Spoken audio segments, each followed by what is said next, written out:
Hello, everyone. Welcome back to my channel, The Courageous Walk. I am Jonna Reynolds, and today I wanted to talk to you about enjoying your own company. And so, for the last, I don't know, since March, I have been on my own, well, because of the pandemic. And, all of the restrictions that are in place has significantly limited my ability to have physical contact and interactions with friends and family.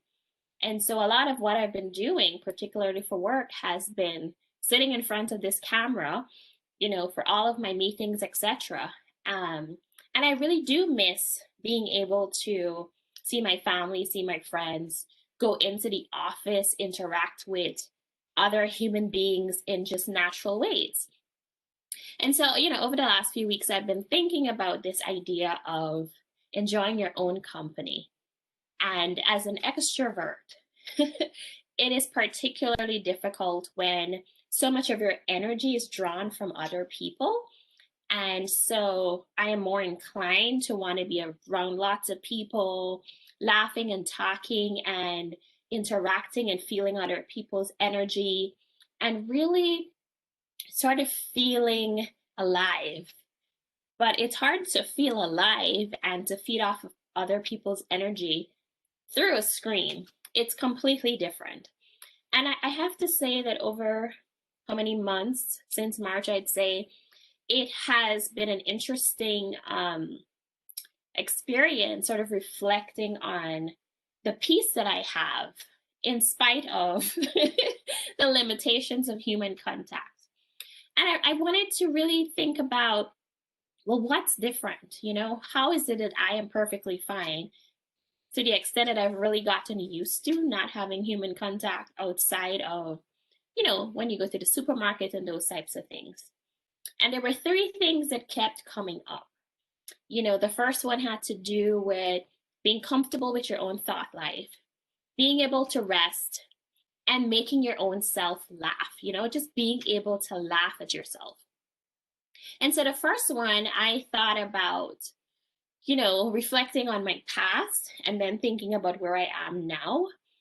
When I was in a place of insecurity and I wasn't in the most healthy of places in terms of my emotional life, my, self-esteem, self-worth, all of that stuff.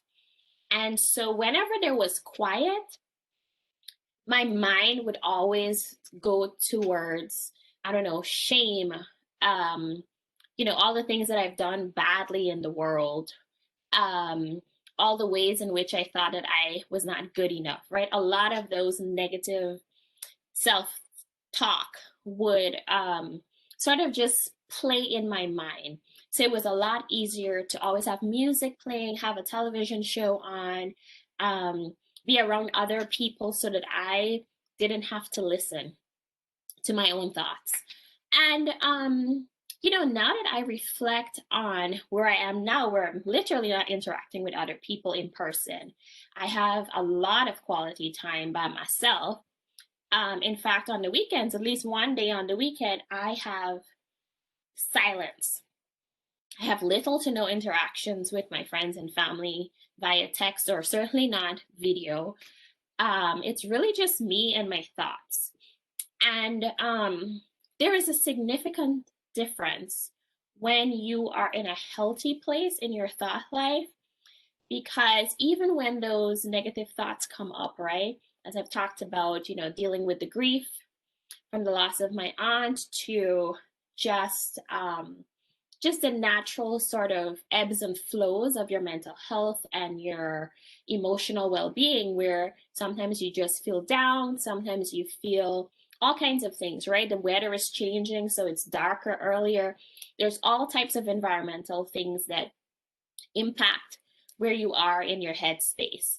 And I found that it's a lot easier for me now to, in the midst of the quiet, even when the thoughts come, I'm able to let them bubble up, pay attention to them, process them, and then, let go whatever was just nonsensical or not helpful in terms of moving forward.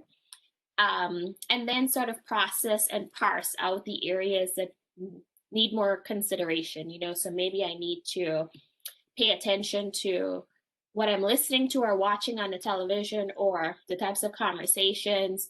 Am I am I thinking first from a negative space in terms of my interactions with other people? Like what's the root or the source of some of the thoughts that I'm having?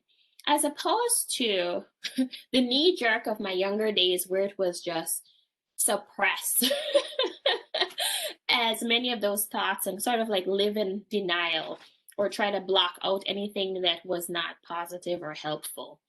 But because of where I am, I could listen and process and face what it is and then move on. It's not that lingering, clinging, you're a horrible person, so you feel compelled to have as much noise as possible.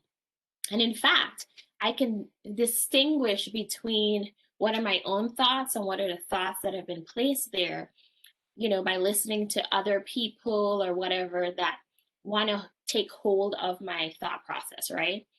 And in like my other videos and some of my blog posts, I've talked about things along this, so you could go check those out. The second one, I would say, have to do with rest, and I find rest is really hard. And rest is not just about sleeping. It's, for me, I associate rest with peace. I associate rest with calm. I associate rest with quiet. I associate rest with being able to just enjoy the quiet, allow your body to just recover from the day, allow your mind to recover.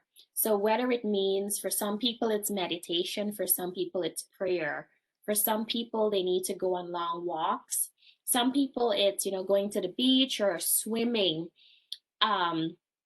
Others of us, it might be sleeping or daydreaming, or reading a good book, whatever it is that you need to find your sense of rest, find your peace, find your calm. And as the world is just sort of like topsy-turvy right now, 2020 has been horrible for so many of us, and it's hard to find rest, but you have to be intentional about it. And then, of course, finally, I would say the ability to laugh, whether it's at yourself, at your circumstances, or, at other things. I crack myself up multiple times, a day, because, I'll say something or have a thought and be like, where did that come from? It would be so hilarious. Or, my response to, I'd be watching a show and like the littlest thing will just have me like laughing hysterically, even though I'm sure the creators of the show or whatever, that was not their punchline. To just find laughter. Just find laughter. I tend to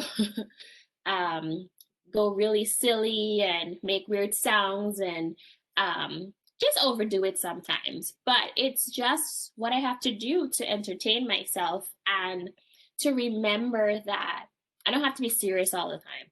And so much of my day and my, work is serious.